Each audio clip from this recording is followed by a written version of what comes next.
thank you, Jennifer, for joining us. Sure. Now, we're in the holiday season. People tend to overeat during the holidays, lots of sweets, cookies, nice big dinners. Can you give us any advice on how to not overeat during the holidays? Well, one idea would be to maybe snack before you eat the full meal on some healthy snacks, and that way you won't overindulge. Another thing is focus on the vegetables and fruits, obviously getting the meat for the protein, and kind of trying to steer clear from the cakes and cookies. Those are probably your worst enemy. And maybe just starting with a small slice of something just to maybe curb that sweet tooth, and then just stay away from the snack area, because you kind of tend to go back for more and go back for more. So. Now, I know they say that it's helpful to look at your meal for 5 minutes before you eat it. Do you know if that could be helpful to suppressing your appetite? I think if you enjoy conversation while you're eating, you're going to slow down your eating, so you're going to feel full faster. That would be another tip of mine. I'm not sure about the looking at my meal, but definitely having some conversation will help you slow down on your eating, and that way you won't overindulge. Now, what about any advice for going to Christmas parties, holiday parties, or potlucks, family gatherings, stuff like that? Meals that you take, how can you take something a little healthier but tasty? Just incorporating like spices and herbs, that's definitely going to help with, if you're taking maybe a rice dish or a vegetable, just putting those herbs to give that extra flavor will definitely help. Another thing is, like I said, maybe eating a snack beforehand, like nuts or an apple. That fiber will definitely help fill you up, so you won't eat as much. And we know that workout is also very vital in keeping fit and not gaining extra pounds over the holidays. For people that tend to not want to run outside because it's too cold or get outside, is there any tips for inside small workouts, exercises that we can still do to get our suggested exercise in? Sure. And a lot of people focus on, well, I'll just wait until the new year and, kick it in. But if you incorporate just a few little floor workouts, do some abs.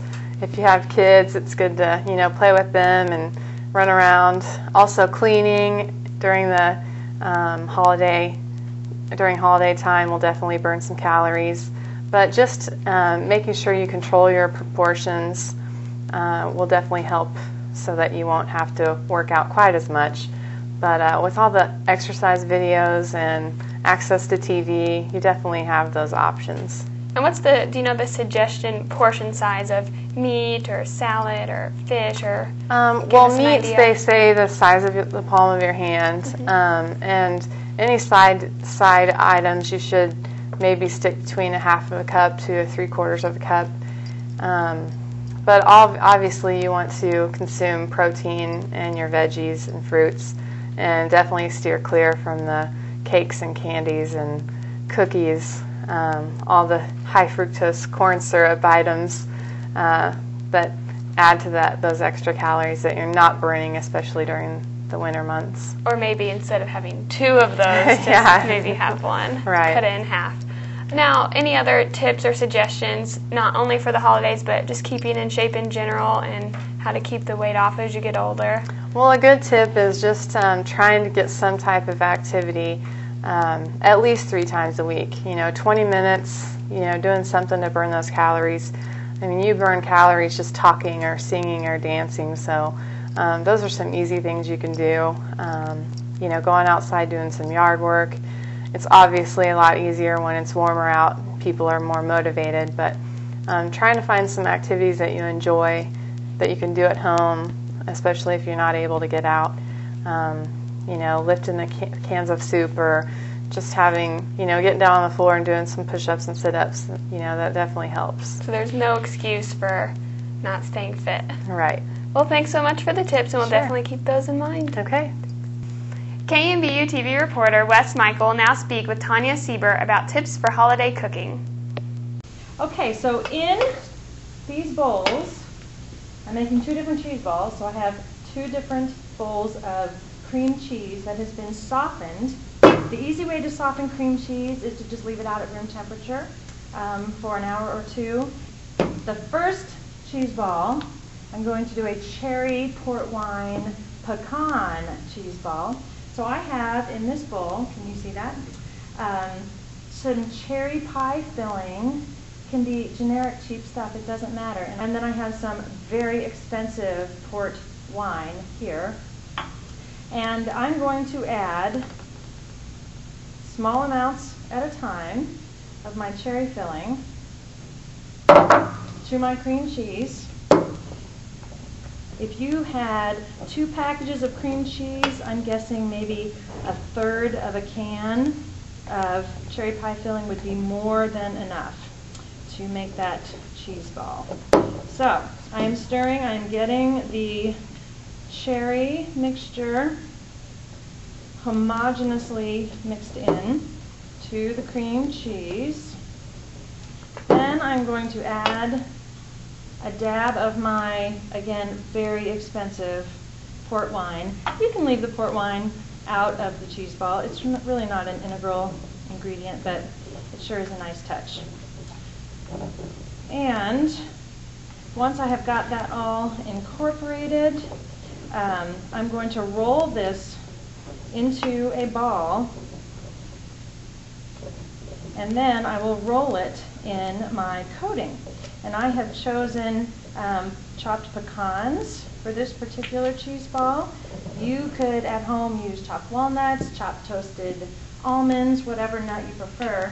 I'm going to mix up my second cheese ball before I get myself full of cherry cream cheese. You can buy this in any grocery store. Hidden Valley Ranch dressing packet salad dressing mix. I'm going to add not a ton. I want to add and then taste, and then if you think it's in need of more seasoning, add more. So I'm getting my ranch dressing incorporated into the second cheese ball, and that one I'm going to roll in some minced basil. You could use fresh parsley, you could use cilantro, you could use chives, any fresh herb. I wouldn't recommend mint. Any fresh herb will be fine. You just need to chop it up beforehand. Basil doesn't chop well. Basil you actually have to julienne because it'll turn black and ugly on you if you do that. So, okay, let's start shaping cheese balls. But for television's sake, we're going to roll it while it's still a little bit soft. But ideally, you'll want to take your cheese ball, roll it into a ball, put it on a plate, stick it in the fridge, just for an hour maybe, to firm it up before you attempt to roll it in the pecans. And you just have to use your hands to do this. There's no better way. It's not something you can accomplish with a spoon. Okay, so there's my ball. I'm putting it into a bowl, a fairly large bowl, with the pecans. I will kind of toss the cheese ball in the bowl so that the nuts coat all the way around, and that's it. One cheese ball done. And again, that would need to be refrigerated before service. And now I will roll the herbed one, the ranch cheese ball, and my basil. Again, I'm going to leave some basil out to fill in my holes. There's my finished herbed cheese ball with the ranch dressing.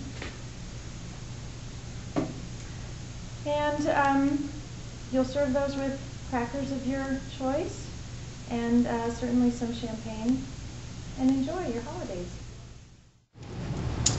Well, hi, so Hey, glad Tonya. you could make it. How are you doing? Great. Cheese ball? Absolutely.